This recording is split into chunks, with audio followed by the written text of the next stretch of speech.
The book of James, chapter 1, verses 1 to 15. James, a servant of God and of Lord Jesus Christ, to the 12 tribes dispersed abroad, greetings.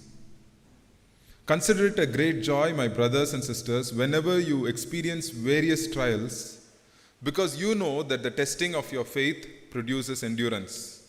And let endurance have its full effect, so that you may be mature and complete, lacking nothing.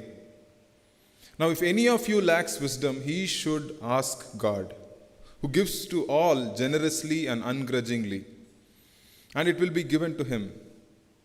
But let him ask in faith without doubting. For the doubter is like the surging sea, driven and tossed by the wind.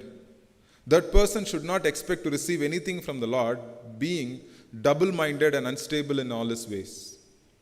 Let the brother of humble circumstances boast in his exaltation, but let the rich boast in his humiliation, because he will pass away like the flower of the field. For the sun rises, and together with the scorching wind dries up the grass. Its flower falls off, and its beautiful appearance perishes. In the same way, the rich person will wither away while pursuing his activities. Blessed is the one who endures trials, because when he has stood the test, he will receive the crown of life that God has promised to those who love him. No one undergoing a trial should say, I am being tempted by God, since God is not tempted by evil, and he himself does not tempt anyone. But each person is tempted when he is drawn away and enticed by his own evil desire. Then after desire has conceived, it gives birth to sin. And when sin is fully grown, it gives birth to death. Lord, we pray this morning that you speak to us. As you reveal your words to us, Lord, help us to have the spirit of discernment. Help us to understand what you are saying to say to us, Lord. Lead us, Lord.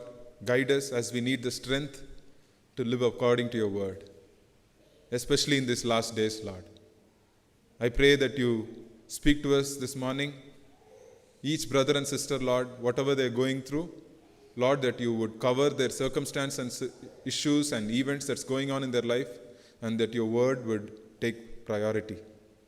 We thank you, Father. Thank you, Spirit of God, that you are always there to speak to us. Lead us and guide us into all truth. In Jesus' name I pray. Amen.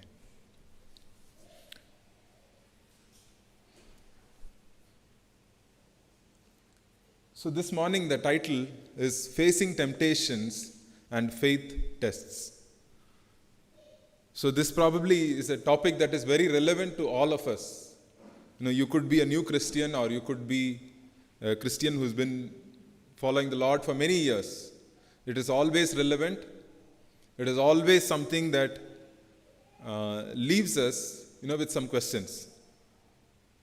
But, today we want to look at some verses, that is an encouragement for us, as we face these temptations and tests on a daily basis. Sometimes on a moment-to-moment basis also.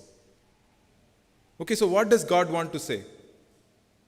So today, before we go, I just want to summarize. We are going to look at what are the sources of our temptations and tests. And we'll see the difference between what is a temptation, what is a faith test. And then we'll also see how we can face them, and what happens when we face them, and what is God's plan when we go through these trials and temptations. And so the first thing we want to see is, what is the difference between a temptation and a faith test? In Tamil Bible, it very clearly says, Viswasa Parikshe, it says. That means it's a test it's an exam, it's a faith exam. And also it talks about, in the same chapter of James, it talks about temptations that lead to sin.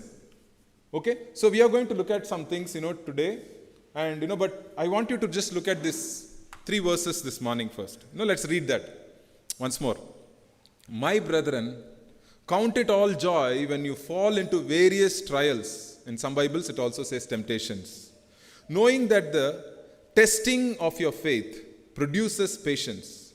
And let patience have its perfect work, that you may be perfect, complete, lacking nothing.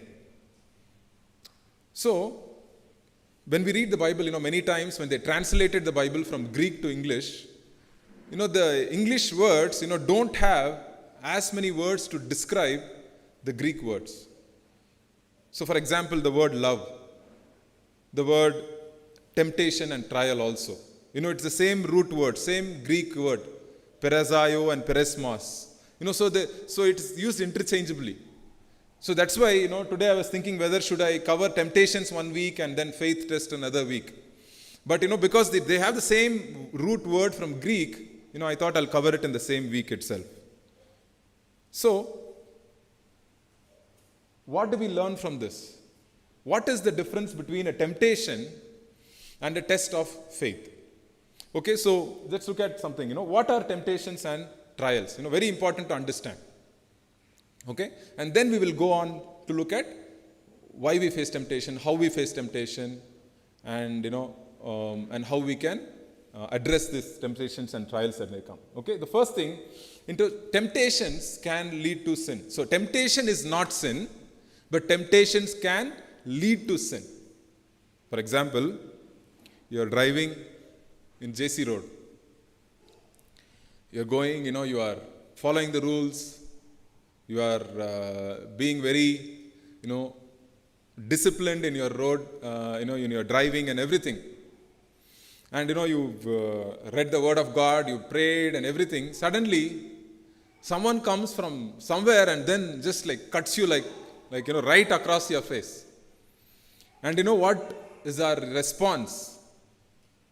Our response can be two ways. Either we get so mad and starting to curse that person and yell at that person. Or, also sometimes, we know that, this is a temptation and we don't want to use those words and we just smile. I know it's very hard to smile at someone, who just abruptly comes in front of you. But what I'm saying is, temptations can come anytime. I'm just giving a simple example. There are many hard temptations which we'll look at in a moment. But, temptations can come at any time and it is always leads into sin. Jesus also says, pray that you will not enter into temptation. So there is a process of entering into temptation, a time that we give way for temptation. And there are many ways, we'll look at that today. So temptation is something that can lead us to sin. What is a trial? Sometimes it's also the same Greek word. Trials are tests of faith. Trials. Like I said, we see in this verse, it's a test of faith. And it's, tested by fire. And today we'll also see why God has to test us. Why do we have to go through this fire experience? What is the point of it? What is the reason behind it? We'll see.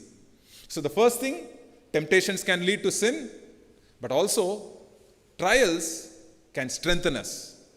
Okay? So it is it is two-way, you look at it. It is sometimes, you have to recognize, am I going through a temptation or is this a test of my faith?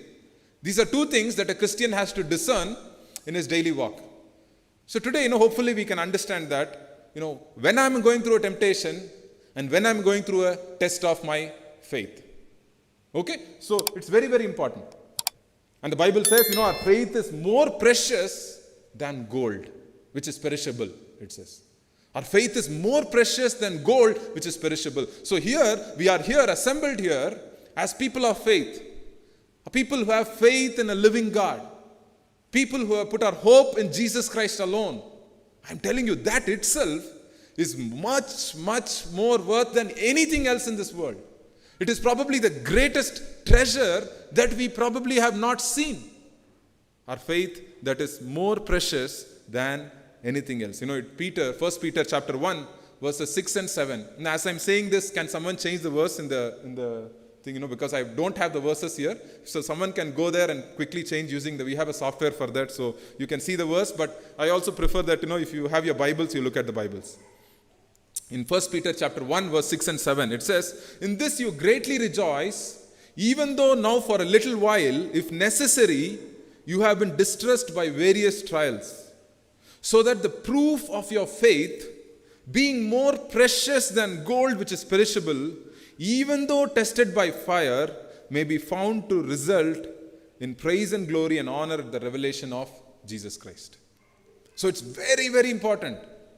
The faith that we have, that God's given us the strength to have a faith, that is the most precious thing in our life. The faith is the most precious thing in Christian life. And it says, it is more precious than gold. The proof of your faith is more precious than gold. Not just faith alone, the proof of your faith is more. So it says the proof of your faith is more precious than gold. So now why does God require proof of our faith? Why does it need to be a proof of my faith in God? So that's the thing we are going to look at today. So first thing, we are going to look at temptations and how they can come to us and how they lead us into sin. And the second thing we are going to look at is how the trials, the proof of our faith, the testing of our faith by fire, how it is going to be made precious. Okay, so let's go back, to so the various ways we are tempted. So here, look at verse 2 very closely. Chapter 1, James chapter 1, verse 2, it says, "Brethren, count it all joy when you fall into various trials." What is the word various? In some Bibles it says diverse. It means it's different trials, different temptations. Each one of us here have a different temptation, a different trial. That is something we have to understand. So this thing, when I look at this verse, it keeps me very humble, keeps my mouth shut. Because I don't compare myself to another brother or sister who's probably going through a different temptation. Some people might have a weakness with worry. They're always worrying about what's going to happen to my life, to my family, to my children. For that person, the temptation is worrying and also leading into sin. But another person, they might not worry as much. But there could be something else, that they don't know, that they're probably not showing. So it's very, very important that we know there are diverse temptations, which also means various trials. So what are the ways that, we get tempted? What are the ways we get tested? So I just have a list, we'll just quickly look at that. How are we tested or tempted in various ways? The first thing, James chapter 1 verse 14 and 15. James chapter 1 verse 14 and 15. It says, "But each person is tempted when he is drawn away and enticed by his own evil desire. Then after desire has conceived, it gives birth to sin. And when sin is fully grown, it gives birth to death." Okay, very clear, practical book. James is one of the most practical book.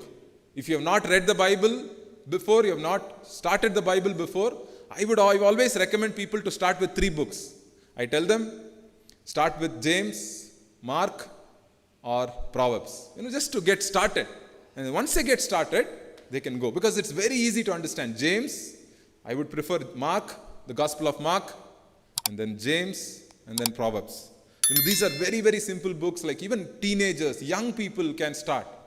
It's very, very easy to understand. So here what he's saying, I'm drawn away by evil desires or lustful desires.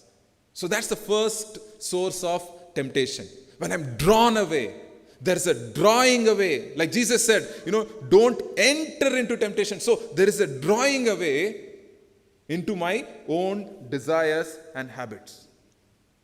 Many times, you see people who are struggling with some addictions. But, initially they were drawn away. They're enticed. It says enticed means what? What's the meaning of entice? It's meant like, asa katradu in Tamil they say. Ase torsodu. It's like, you are enticed by certain things. You feel it's very harmless. Let me listen to this lyrics. Let me go watch this video. Let me start doing these things. What is wrong when doing this? Let me have a small glass of this, it helps me to relax. And so when we are enticed by our own desires, it becomes a habit. And then it leads us into deeper kind of thing. Even like, for example, negative thinking. Like, thinking that everything is going to happen bad for me. See, that is a temptation. Every time, we face something, oh, okay, this is not going to work out. This is how it is. This is who I am. I'm a cursed person. It's like this, it's always like, it's our own desire. It's not coming from God.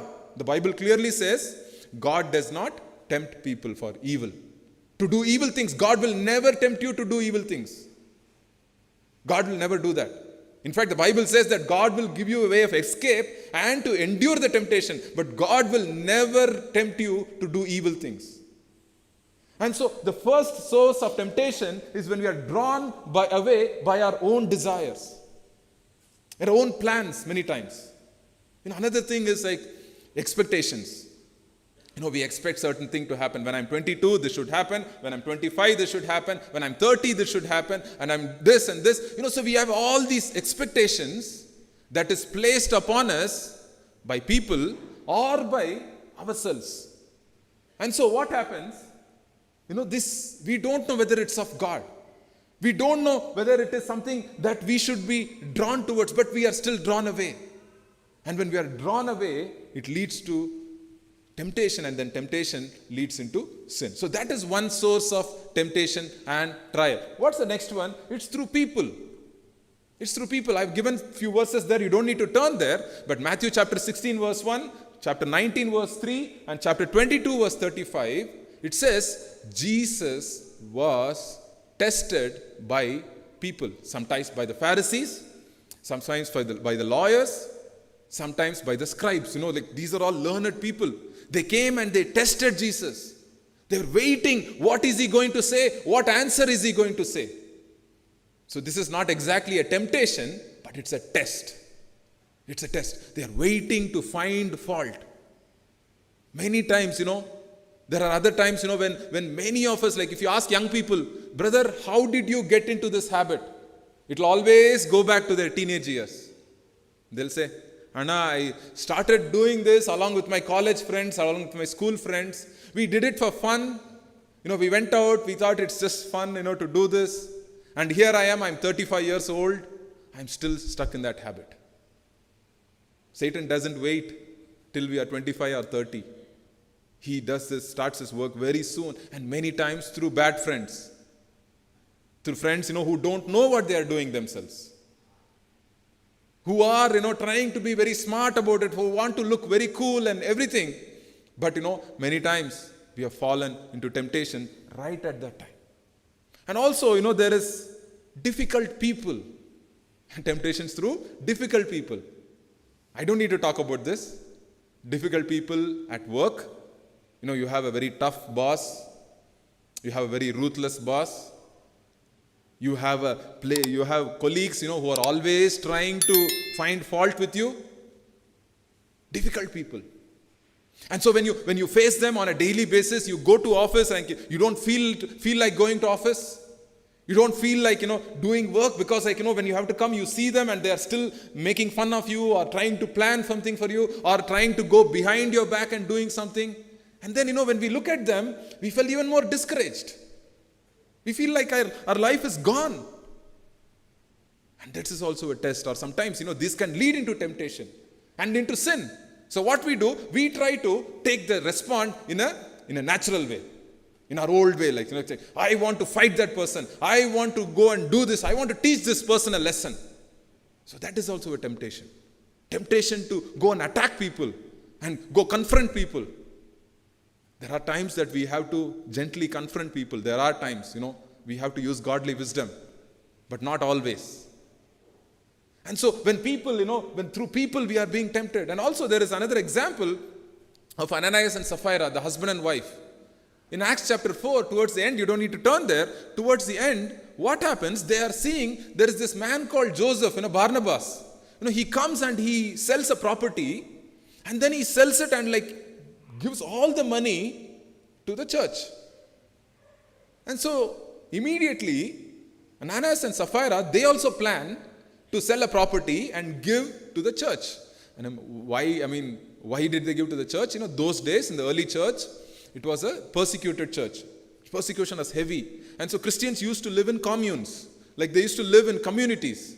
And so when they used to live in communities, not like today, we all have different homes. They used to live in communities, so they used to share everything together. So when they used to share everything together, they used to have the property used to be donated, and then they'll split the money and they used to share everything, which is not possible today because of various reasons. But those days, that's what was happening. So what happened? Ananias and Sapphira, they wanted to do this because they were influenced by these people, these other people.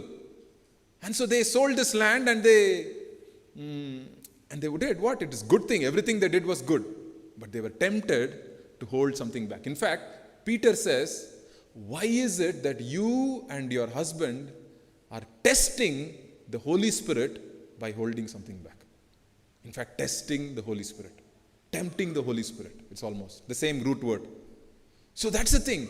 Many times when through people, let's go back, through people, many times what happens, we fall into temptation. This is a big temptation. When our eyes are focused on people, when our eyes are focused on what other people are doing about me, what they are thinking about me, what they are assuming about me, what they are expecting about me, that's a very dangerous place for a Christian. It's a huge temptation.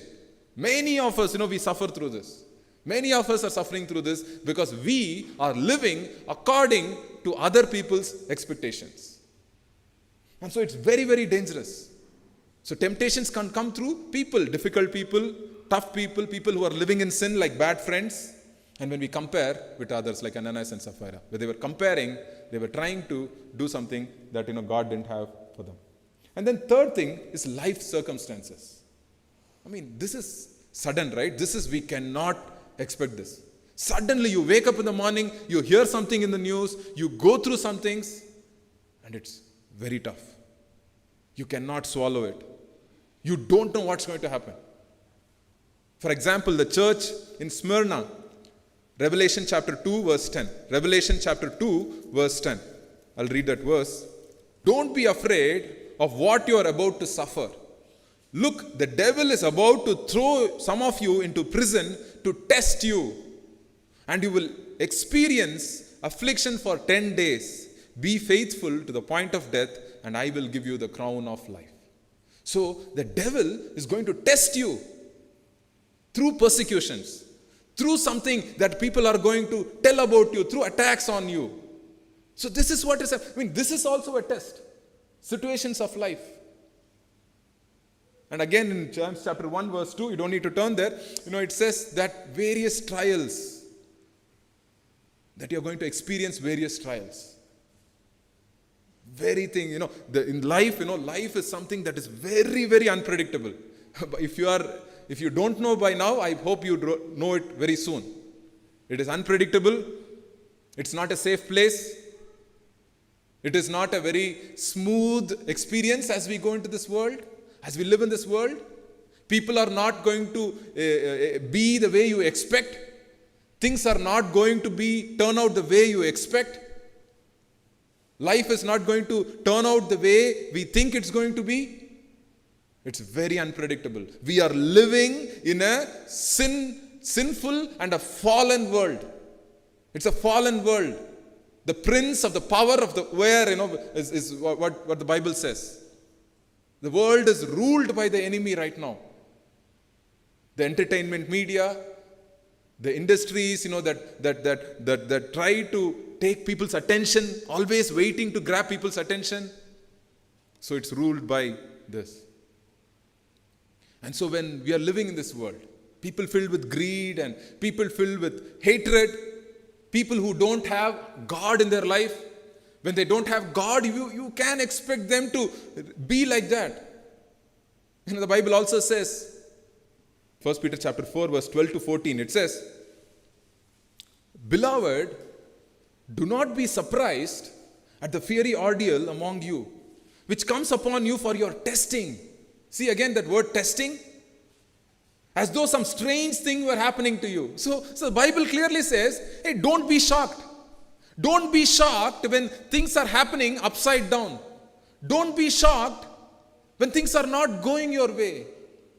Don't be shocked when people are persecuting you. Don't be shocked, when these things are happening. We sometimes, we feel so shocked when all these things. Oh, brother, why is this happening to me alone? No. That's been happening to thousands of years for thousands of Christians. So don't be surprised by us seeing something that is strange that is happening to you. Okay, what other things? Satan the tempter. That is another important thing. We easily forget this. Satan the tempter. Satan is also called the tempter. Jesus himself says, Paul himself writes, the tempter will come. So when does Satan come and attack us? When does Satan come and tempt us? So let's look at the example of Jesus. When he was tempted, when was he tempted? He was tempted when he was physically weak after 40 days of fasting. He was tempted.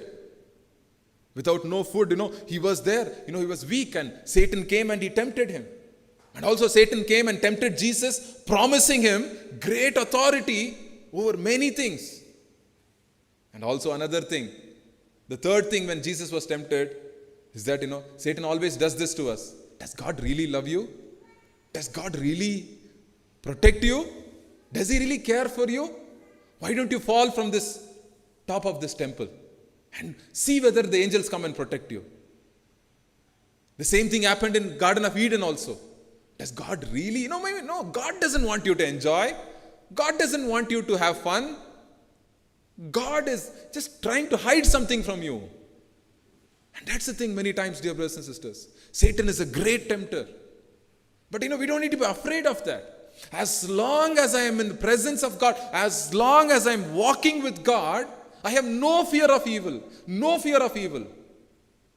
We only need to fear when we are walking away from God.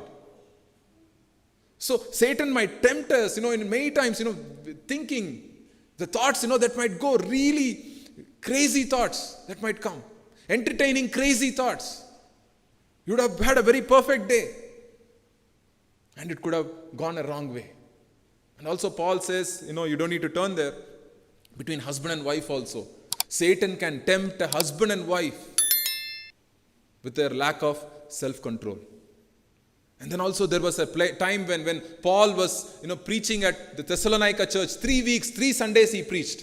And after 3 Sundays, there was a huge persecution. They kicked him out of that city. So when he was kicked out of that city, he went and then he writes a letter to them. He's saying, I'm afraid. Let's turn there. 1 Thessalonians chapter 3 verse 5. 1 Thessalonians chapter 3 verse 5.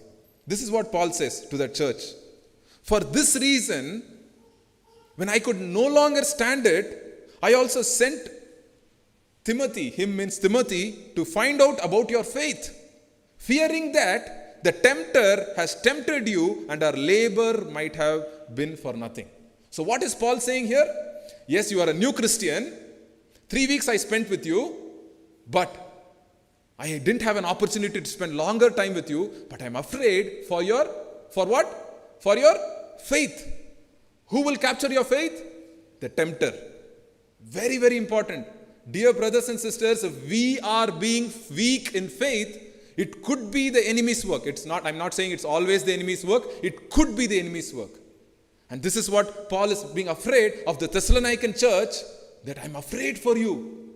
Why is he afraid? I'm afraid that the tempter might have come and tempted you and taken you away from faith. Why Satan attacks your faith? Why? Because my faith is more precious than gold. Because he knows if he takes your faith, he makes you weak in faith, he can take you completely. He knows that if your faith is wavering here and there, like you are like that waves tossing here and there, he knows that he can take you. And that is why we have a Christian practices. We have practices of coming to church. We have practices of reading God's word. We have practices of personal prayer. We have practices of doing some ministry in a small way. We have practices of fellowshipping with dear brothers and sisters. What is all this? This is to encourage each other in the faith. Encourage each other in the faith. Not all the time we can be very strong in faith. There are times in our life where we go through times of weakness. When life situation comes, when something sudden happens, when unexpected things happen in our life, who are there for us? We need support. And that's what Paul is afraid. He's saying Satan might have come and put pressure on them. I've realized this many times. Any time that someone has come to Christ, in the first few years, very, very hard times. In fact, the first generation that accepts Jesus Christ has to go through a lot of trouble. So in fact, in our family, I think 6 or 7 generations before our family, I tried to trace that, going to my hometown and trying to find that. I think 6 or 7 generations, 200 years ago, the first generation of our Christian family member faced a lot of persecution. He was kicked out of his village. He was told a lot of incorrect things, and he was manipulated in all these things. I thank God for his faith, because I am here today. And many times, we forget that, that when the Satan's attacks comes, it's all about us. Oh, it's about today, it's about tomorrow. Oh, my life is gone. No, it's a generational thing. When Jesus says, when God says that to 1,000 generations I will bless you, someone is going to see you and say, oh, my great-grandfather, my grandfather stood for the faith. They stood for the faith. They resisted the temptation of the enemy. They were strong in faith. And that's the thing, dear brothers and sisters. Satan, the tempter. Okay? And then the last thing is very important thing that can tempt us is the world and its possessions. Heavy, heavy, heavy temptation.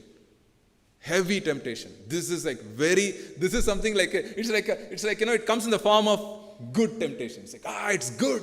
Oh, what's wrong with money? What's wrong with possessions? And many times in the New Testament, it's unfortunately not talked in the pulpits on. It's not preached by pastors as much. When pastors try to preach this, they will say, "Oh, pastor is trying to preach poverty gospel." And pastor is trying to talk about blessings. They'll say, "Oh, pastor is trying to preach prosperity gospel." Both are wrong. Always preaching prosperity gospel is also wrong. Always talking about poverty is also wrong. We have to be balanced to what the Bible says. Money is not the problem. The love and the desire for money. I want you to look at 1 Timothy chapter 6, verse 9. Now I'll read from verse 6 onwards. But godliness with contentment is great gain, it says. Great profit. Godliness with contentment is great gain. For you have brought nothing into this world, and we can take nothing out of this world. If we have food and clothing, we shall be content with these. But, see, he changes the sentence. He's going with the flow, and then suddenly it's changing. Verse 9, but there are some people, he says, there are some people that want to be rich, fall into temptation. They fall into temptation. It doesn't say they walk into temptation, they raise into temptation. It's always falling into temptation. Whenever Bible talks about temptation, it always says it's a fall. It is never a rising up. So they fall into temptation, a trap, many foolish and harmful desires, which plunge people into ruin and destruction. For the love of money is the root of all evils, and by craving it, some have wandered away from the faith. By craving for money, what have happened to some people? They have wandered away from the faith and pierced themselves with many griefs. Pierced themselves. Look at the adjectives that Apostle Paul is using when it comes to money. So he's trying to get a message across, saying how deadly it is. Deadly not for other people, deadly to my heart, deadly to myself. And so we have to be very careful about our possessions. Let's say, when I bought a vehicle in 2005, it was a new vehicle, and I liked my vehicle. I can't say which brand and all that, then your imagination will go. But it was a vehicle. And so I liked it. obviously, you like it, it's like something that you bought for the first time and you will like it, you will go and wash it, you'll polish it, you will take care of it. Because you love your vehicle. And one day what happened, the boys who were playing on the roadside, they were playing something and someone came and did a heavy scratch into it. It was like as if someone had pierced my heart. That's how I felt. It was like, it was like this deep, dent in my vehicle. It was very hard. I could not swallow it. I was so angry. My heart was beating faster. I wanted to find that person. I was so angry at that person. My day was gone. In fact, that whole week was gone. And that Sunday I went to church. And the pastor was saying, when possessions possess us, when our possessions, they possess us, we have to be very careful. And that Sunday he spoke about how the material things of our life, my goals, my ambitions, my status, my this and that, that's good. It's not bad. But when we are craving for it, when we are loving that becomes our idol in the place of God. What do I call idols? Many people think idol is like physical idol. Yes, which is also true. But I think for a Christian, idol is something that takes the place of God. Like for example, last week, what was in your mind the most amount of time? Was there anything, it's about something, or it's about something that you didn't achieve, or something that you wanted, that you're desperately waiting, you're going and searching, wake up in the morning, you think about that, go to bed, you're thinking about that. That's your idol. And anything that takes the place of God can be an idol. And so the Bible says, money, when people are going after money, those who want to be rich fall into temptation. So the Christian's attitude is, Lord, if money comes, it's not going to change me. I'm still going to be the same. In fact, there was a time I used to love money. I wanted to make a lot of money. Now that my attitude towards money, honestly, I'm saying is, I'm scared of money. I'm scared of money. I'm really scared of money after seeing so many examples of peoples and families going down the drain because of money. If I have to give you example after example, all day today will not be enough of telling you examples of how money came and destroyed relationships, how money came and destroyed families, how money came and destroyed careers, how money came and destroyed generational holiness. Families that used to follow God, and money comes, business becomes more, and they get a lot of money, and then their priorities change. Like the Bible clearly says, they wander away from the faith. So the attitude towards money is one of fear. I'm really fearful when it comes to money. Where there's a lot of money, there is a lot of power. Where there's power, there is corruption. So this is what the Bible says. So we are drawn away by our own evil desires, habits, evil, lustful temptations, and so on. Through people who are difficult people in our life, through people who want to entice us, being pressured by other people, life circumstances, some things that happen unexpectedly in our life and so on. And then Satan, the tempter, and then finally the world and possessions. So now how do we face this is the question today. So there are 4 things we want to see from these 2 verses that we saw in James. 4 things we want to see. So how do I face this, brother? How do I respond to temptations and testing? Why, brother? Why do I have to go through this? So the first thing is the purpose of temptations and faith tests. What's the purpose? Why does God enable this? Why does God allow this? Is the question that we all have. Okay, the first thing, I want you to read this verse, but focus on that word. So when you fall into various temptations, various trials, what does it teach us? It is called the testing. It's a testing. Actually, I should have highlighted the second part. Verse 3, knowing that the testing of your faith. Testing of your faith. That's the first thing. We saw already the various temptations. We saw that list. Now the second thing is knowing that the testing of your faith. What is testing of your faith? Why faith has to be tested? Like if you all been through school, I sometimes wonder, when we go through school and college, there is a mandatory testing. Every time there's a test. Why is there a test? Why is there an exam? We say that it's a proof of my progress. Whether I can go to the next level, that's why I have a test. We don't need to have tests. We could have just gone just come to 12th grade and college, without any test. But no, testing is needed to see my progress. So testing is always, you get your progress card, you get a test, and then you get a progress card. What is a progress card? How much have you progressed? It could be English, it could be Kannada, whatever language. Have you progressed in it? So the same thing, we have a progress in our Christian life. So to progress in my Christian life, there has to be a testing. Okay, so what is the first point? Is that we know the truth about ourselves. That's the first thing. Why is there testing in my life? Is so that I can know the truth about myself. I can know the truth about my own self. That is the most important thing. Why is testing needed?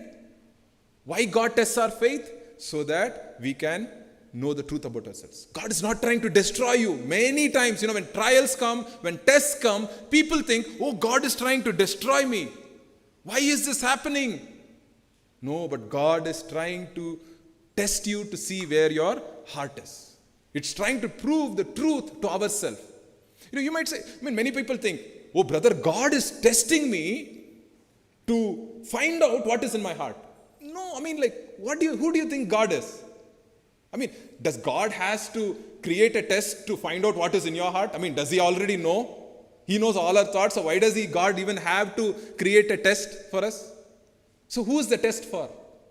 Deuteronomy chapter 8, the answer is here. Deuteronomy chapter 8, verse 2 and 3. Who is the test for? Deuteronomy chapter 8, verse 2 and 3.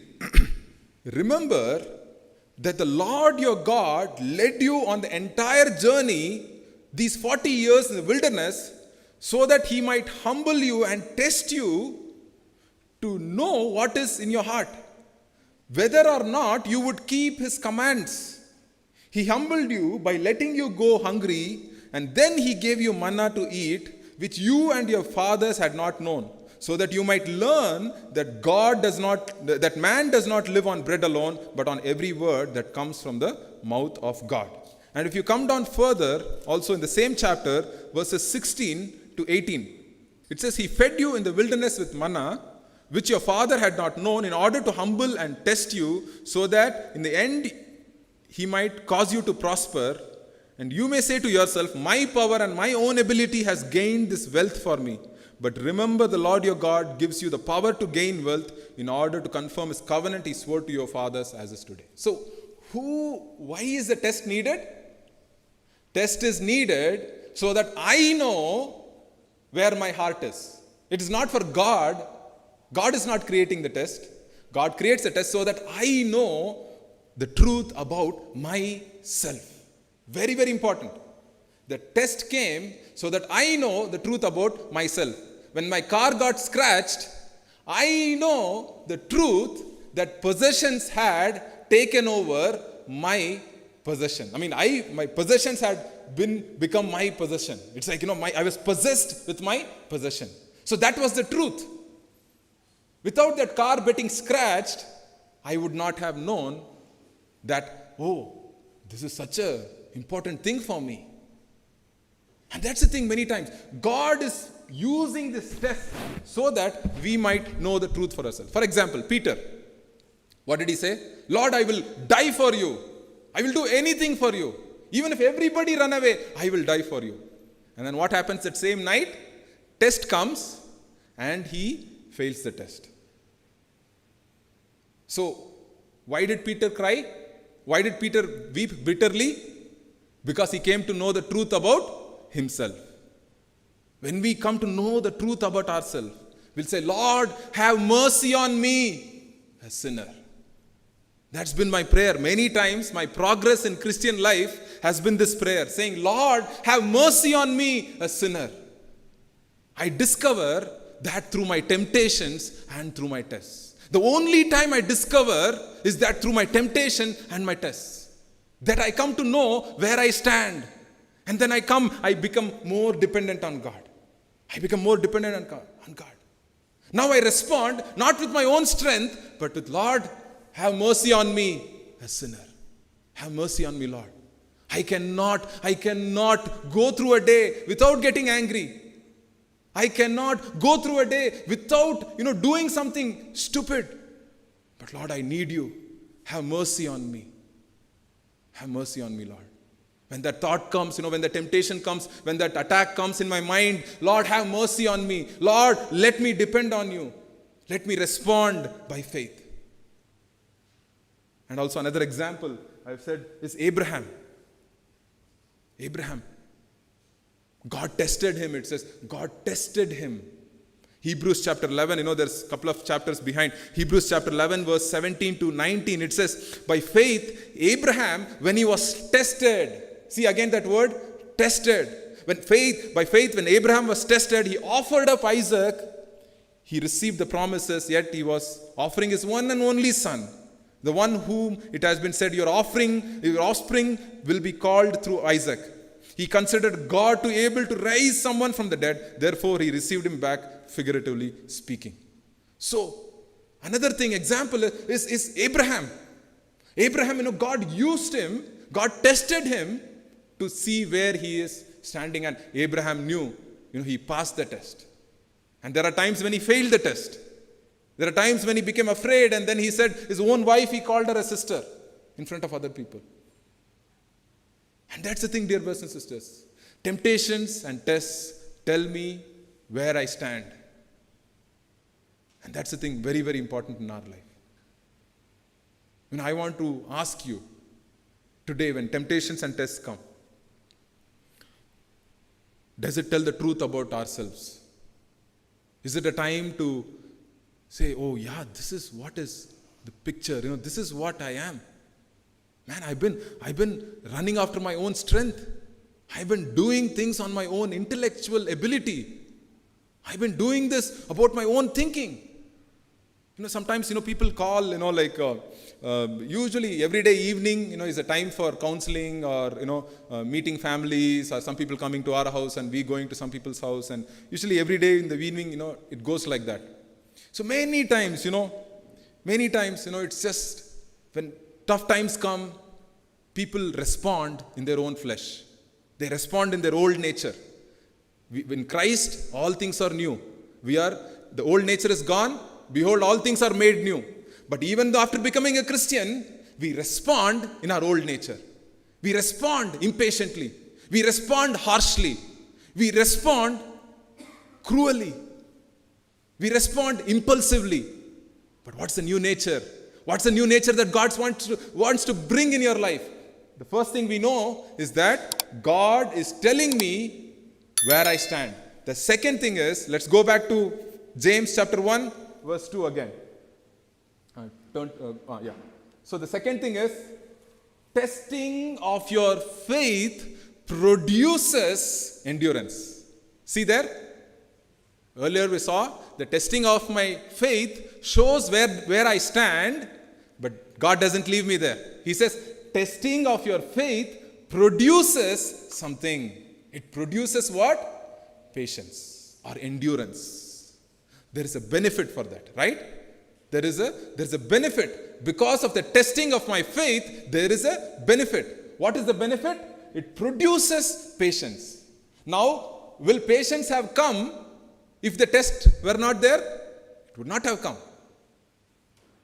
Patience would not have come. That is why it's very, very dangerous when some things come too easily for us. When success comes very easily for us. When some things comes very easily for us, it's very, very dangerous. Pastor Chuck Smith, the founder of Calvary Chapel, used to say, I'm scared for pastors, for whom success comes instantly. And they think, that because of their own ability, that God has built a ministry for them. Very dangerous, he says. In the same way, even in our life, if something comes easily for us, it's a very dangerous place. But here, it's not different. It says, It's something different. It says, the testing of your faith produces patience. It produces. It is producing in me patience. It is taking time and producing in me. Why? What happens when I'm going through temptation, when I'm going through testing times, when I don't know what's going to happen tomorrow, when I'm feeling very shaky in my faith and everything? I learn to develop patience. God is teaching me patience. I'm learning to wait on God. I'm learning to think, Lord, without you I cannot do anything, Lord. Have mercy on me, Lord. I trust in you alone. My own strength is saying, fight, fight, fight. But I can't fight, Lord. My own faith is saying, my own mind is saying, run away, escape, take the easy route, take the shortcut. But Lord, I want to wait upon you. And with money also, many times, it's very, very tempting. When we have a lot of money, or even little bit of money also, it's very tempting to use it according to our own desires. It's easy to take shortcuts with money. Which career I want to take, where I want to do. If I do this, will I make double my money? Will I triple my money? Will I become like this? Will I get this job? Will I get this kind of package? And this and all. Very, very dangerous. Shortcut thinking. But here, there is another way of testing of our faith that produces endurance. It's producing something. We talked about Abraham, right? I talked about how great his faith and all that. But another thing that the Bible says is that in Hebrews chapter 6 verse 15. It talks about Abraham only. Hebrews chapter 6 verse 15. This is what it says about Abraham. And so, Abraham, after waiting patiently, Abraham obtained the promise. After he means Abraham. After he waited patiently, he obtained the promise. So how do I know whether this is a test of faith or whether it's a temptation that I have to overcome? There are two things. This is how I think. Are you disobedient to something in God? Are you living in unbelief? You can say, brother, I ask God to search my heart every day. If there's anything wrong in me, I ask God to forgive me, and I come to the cross, and I'm trying to be obedient to God. I'm trying to be strong in faith. And even after that, problems are there. That means it's a test of faith. It's trying to produce endurance in you. But many people will say, brother, why this problem is happening? Why this thing is always happening to me? And they are living in disobedience and unbelief. If you are living in disobedience and unbelief, it is not creating endurance. It is doing something else. But you can say honestly, brother, by God's grace, I'm growing closer to God, and God is doing some things in my life, and I'm able to see that it's producing patience and endurance in me. And that's the thing. It's a refiner's fire, it's called. Where the gold is put through the refiner. It's being refined. There are some things, some areas in my life, that I think I had a lot of control. And then God shows, no. There are some areas that I need to work in your life. I love this quote, by someone. He said, someone who said, I'm not what I once was. I am not what I once was, but I'm not yet what He wants me to be. So what? I've changed from my old life, but I'm still not gone to the place that God wants me to be. So every day, a Christian is becoming more like Jesus, more like Jesus. Day after day, he's becoming more like Jesus. And you and me are in that journey. You and me are in that journey. The journey where God is testing our faith and it's producing endurance. And so it's very, very important how we handle this. So I have 2 more points, but we don't have time today. So I have to continue it next Sunday. I hope you can come all next Sunday. But this is the thing, that God is doing something in you. God is working something in your life. Yes, temptations are there. Yes, trials are there. Sometimes it doesn't understand. Sometimes you're waiting for something. It's not happening. But God is working something in you. There's a song called He's Still Working on Me to make me what I ought to be. It took him just a week to make the sun and the stars and the moon and the Jupiter and Mars. And there's all this another song that I've been singing this week is, it's so sweet to trust in Jesus. It's so sweet to trust in Jesus. Anybody knows that song? Okay, I think I'll read that song. It's this lyrics, I'll read that and I'll close. It says, it is so sweet to trust in Jesus, just to take him at his word, just to rest upon his promise, just to know thus saith the Lord. Jesus, Jesus, how I trust him, how I proved him over and over. Jesus, Jesus, precious Jesus, oh for grace to trust him more. I am so glad I learned to trust him, precious Jesus, Savior friend, and I know that he is with me, will be with me to the end. And that's the thing, dear brothers and sisters. There are a few more things that we will look at next week with examples, but what I want to say is, testings have shown me where I stand. Temptations have shown me where I stand. But also, at the same time, the temptations or testings are producing something. It's not waste. It's not a waste. It's never a waste. It is producing endurance and patience. So there are 2 or 3 more points that we will look at next Sunday. So I pray that God will teach us to recognize what it is that he wants to teach us. That being open to him, Lord, show me, Lord.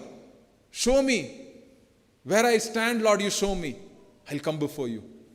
Where I need to go, you show me, Lord, I will go in that path. But also, as we saw, there are different areas of temptations and testing. Like we saw, there are selfish desires from people, from circumstances and events in life, by Satan the tempter, and by the world and the possessions of the world. And God's going to do great things. So next week we'll come and we will look at the remaining things, remaining 2 or 3 things, that we have to cover. Let's pray and close. Lord, I pray this morning, Lord, as we heard about your ways with us, Lord, how you deal with us, how you are preparing us for something glorious. Our faith is so precious, Lord, in your sight. Lord, we pray, Lord, that as we face temptations and testings and trials, Lord, help us to have the right attitude and mindset. Help us not to run away from it, Lord. Help us not to find a shortcut. Thank you, Lord, that you are working in us something glorious. Thank you, Lord, that it is producing something. It's not a waste, Lord. Every test is not a waste. Every temptation, Lord, that comes, Lord, is a lesson for us. A lesson to trust you more. A lesson to trust ourselves less. A lesson that where you can increase in our life.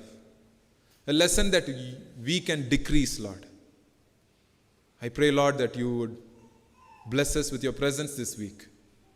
That you would lead us.